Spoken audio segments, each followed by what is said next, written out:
દીવમાં સાઉદવારીની fishing boat જે મુંબઈ રત્નાગીરી સમુદ્રમાં આગ લાગવાથી બોટ ખાક થઈ.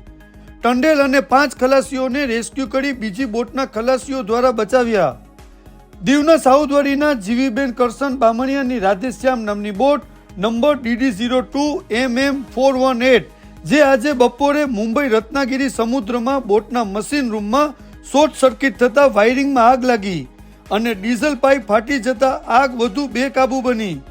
બોટમાં રહેલ ટંડેલ આકાશ છગન જેઠવા રહેવાસી સાઉદવારી દીવ અને 5 ખલાસીઓ મુકેશ ભીમા, રમેશ ભીમા, અજય રમેશ, વિલેશકુમાર જમસુભાઈ, બામણિયા ડાયાભાઈ જેઓ સમુદ્રમાં અન્ય બોટ કુળદેવી કૃપા અને ચામુંડા બોટના ટંડેલ અને ખલાસીઓએ રેસ્ક્યુ કરી બચાવી લીધા.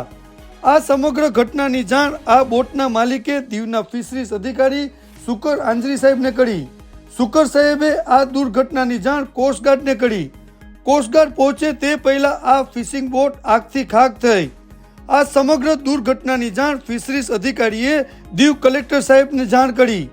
આ દુર્ઘટનામાં સારી વાત એ થઈ કે ટંડેલ અને ખલાસીઓનો બચાવ થયો.